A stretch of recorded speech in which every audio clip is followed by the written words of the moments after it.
We have vector u, which can be expressed as 5i minus 3j plus k. That's the notation we would use in multivariable calculus. The notation we use in linear algebra is just an ordered triple, 5, negative 3, 1. And let v be 4, 2, negative 6. Magnitude of u is found by the Pythagorean theorem. And there's the calculation. Magnitude of u plus v, well, we write out magnitude of u plus v. We add the two vectors and calculate the magnitude in the same way. Magnitude of u plus magnitude of v means calculate the magnitude of u, square root of 35, as we saw, plus the magnitude of v, which is the square root of 56 if I did my arithmetic correctly. Okay, magnitude of u plus the magnitude of v is then sum of these square roots, and those are approximations. We get about 13.5. Give me a little slack on the mental calculation. Okay, magnitude of u plus v is less or equal to magnitude of u plus magnitude of v, always for any vectors in Rn. We see it's true in this case because the sum of magnitude of u, magnitude of v is 13.5, and magnitude of u plus v is 10.3. This comes down to the fact that the shortest distance between 2 points is a straight line, and that extends into higher dimensions.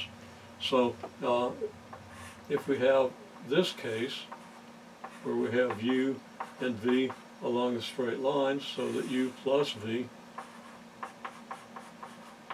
is this, in this case magnitude of u plus v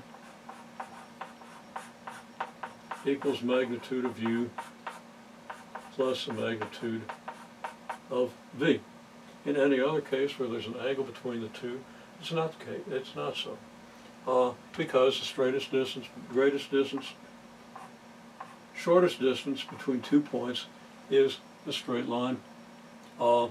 If we do anything else, a u here and a v here, this distance is less than this distance, and this distance is magnitude of u plus magnitude of v. Here's magnitude of u, this one is magnitude of v. So if we follow this path, magnitude of u plus magnitude of v is how far we go. If we follow this path, we're doing magnitude of u plus v, which is less. Okay, so distance between u and v, we can calculate that easily. If this is u and this is v, then this is the distance between u and v. We put u and v together at their initial points, and the distance between them is the distance between their terminal points.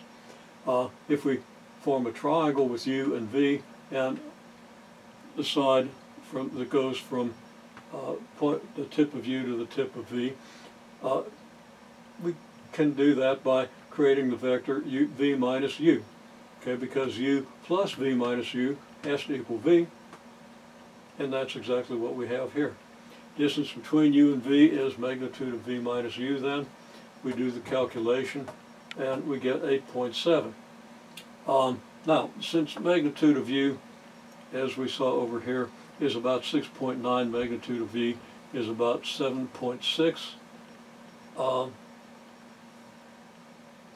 the 8.7 is greater than either of those magnitudes, which means the vectors aren't close together like this. Maybe they're not as far apart as this. So we calculate the angle between the two vectors. The angle between two vectors is easily calculated, since we know that the dot product of u and v is a product of the magnitudes multiplied by the cosine of the angle between them. So we can easily solve this with the angle. It's the inverse cosine of this divided by this. That's very straightforward. And these are quantities that we can calculate. We do that here. And we get u dot v is 8. Magnitude of u times magnitude of v, square root of 35 times square root of 56. Approximately 5.9 times 7.6. Divide this out, I estimated that should be about 0.18. Could be off by a hundredth. And if I really screwed up, I could be off by a lot more than that. And I'm saying that's approximately 80 degrees, and I think that's probably about right. Okay? So there we have just kind of a synopsis of inner product, okay, or dot product. And we want to extend that idea to inner products. So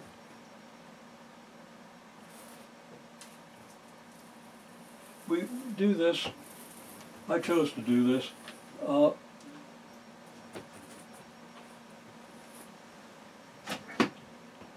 using an inner product of functions. Okay. Now the functions can form a vector space. We've seen that in previous chapters when we defined vector spaces. And classes of functions, polynomials, which is what we use here. Sines and cosines of n pi x. Okay, anyhow, inner products of functions f of x and g of x. One way to define an inner product, not the only way, is to define the inner product, which we denote by these pointy braces, less than or greater than signs. F comma g indicates the inner product of f and g, and we define that, and I'll say it equals by definition. That's a DEF there, you can't really read it.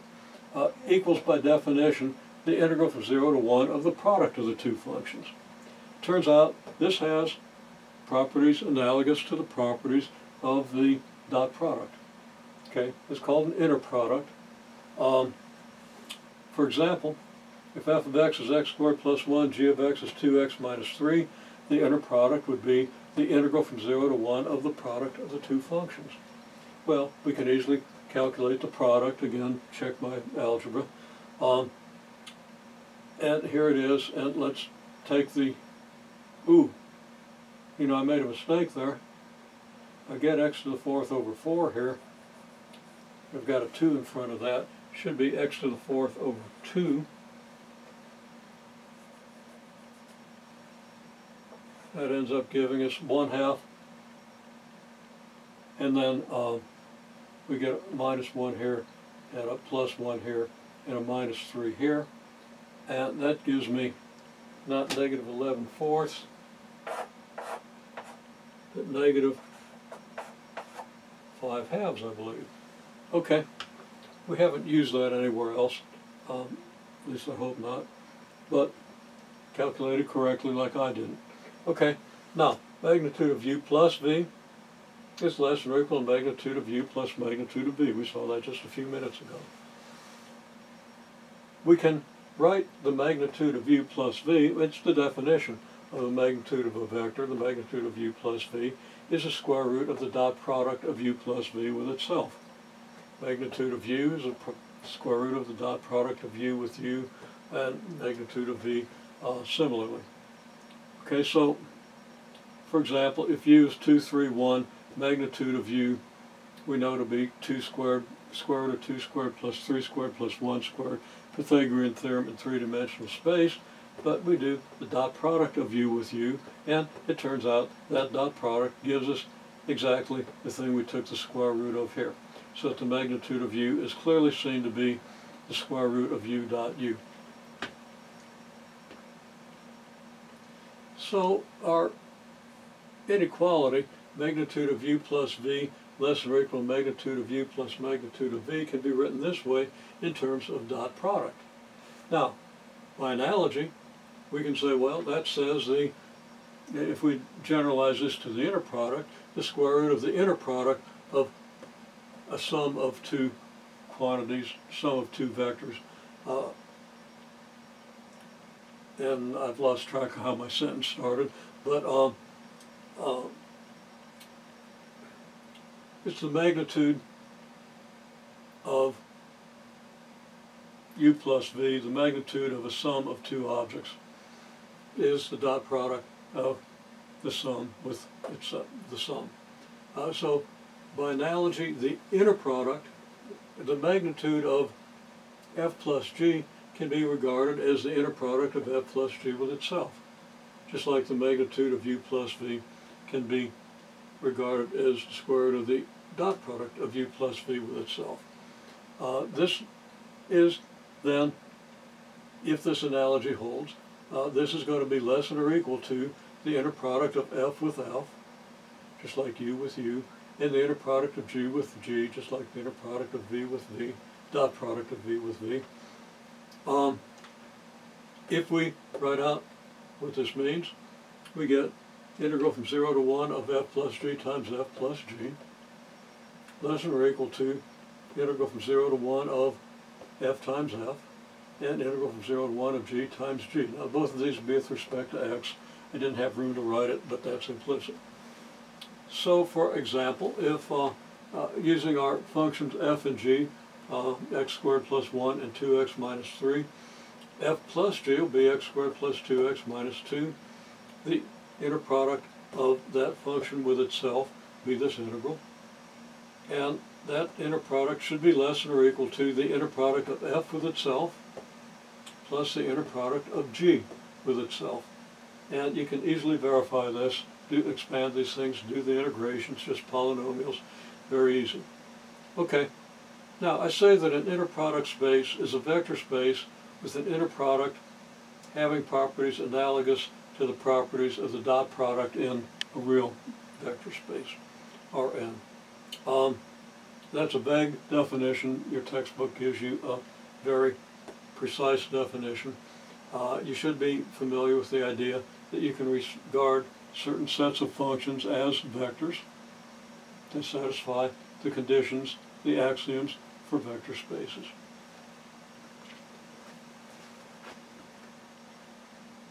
So that set of functions with this inner product form an inner product space.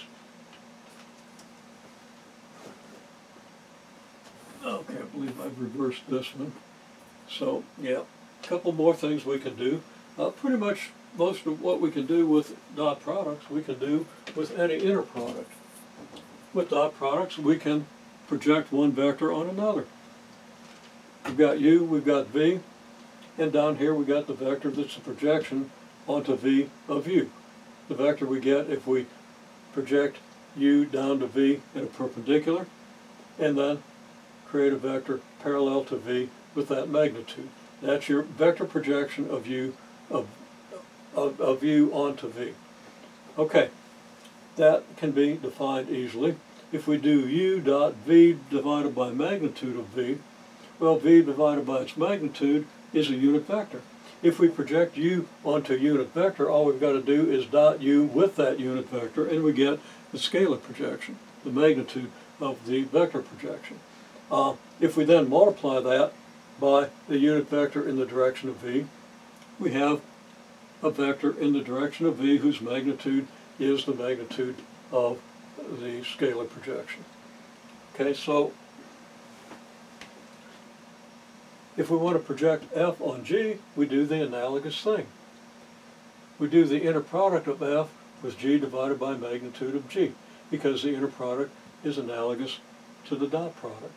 And then we multiply that by g divided by magnitude of g. This is g divided by magnitude of g is a unit vector in this inner product space. It's a unit vector because if we integrate g over magnitude of g, we get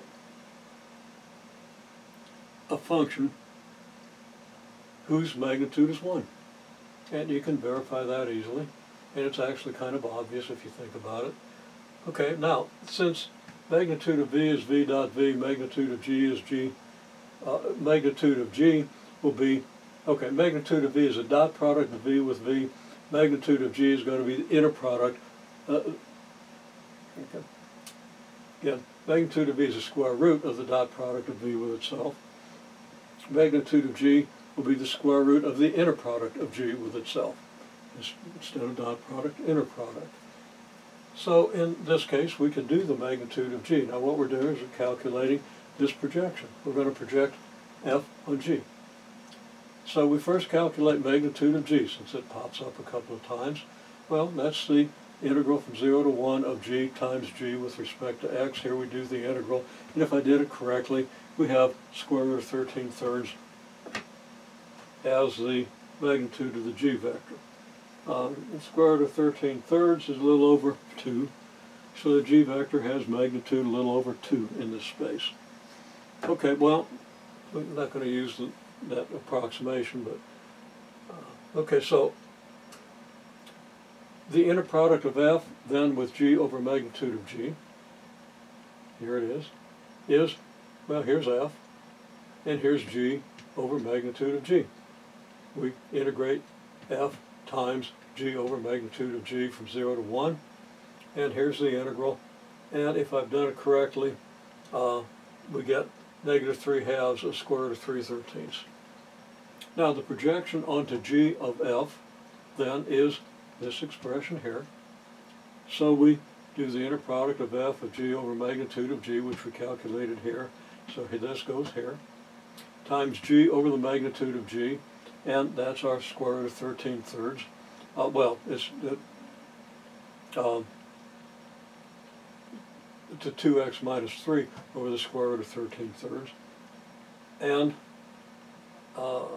we multiply that out. The square root of 13/3 is the denominator, reciprocal comes up, the numerator multiplies this, gets our 3/13. We have our -3/2 here from before, and times 2x minus 3. So there is the projection of the G function on the F function. It might seem totally abstract out in the ozone, but these things become extraordinarily important in many applications of engineering, fairly advanced applications where you're dealing with function spaces and so forth. We can calculate the angle between the vector F and the vector G. And that can be done by analogy to how we find the angle between U and V using the definition of the dot product. Translate that over to the inner product, and we get the inner product of F and G is the magnitude of F, magnitude of G, times the cosine of theta. We've already calculated magnitude of F, magnitude of G. I think we calculated magnitude of F, not sure. We've calculated the inner product, and if we haven't calculated any of these things, we can easily do so. Having done so, we have a number to put here, a number to put here, a number to put here, and we take the inverse cosine, and that gives us the angle between the two functions. And that does have meaning, especially when we talk about functions being orthogonal to each other, or projecting a function onto the space span by a couple of other functions, or a number of other functions. And you're about to see the Gram-Schmidt process can be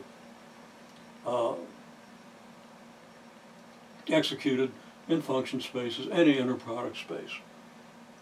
Okay, now there's a wide variety of inner products. These aren't the only inner products. It's just one example that I chose to focus on today. In the text you see plenty of other examples. So have at it. Good luck, and we'll wrap up any details next time.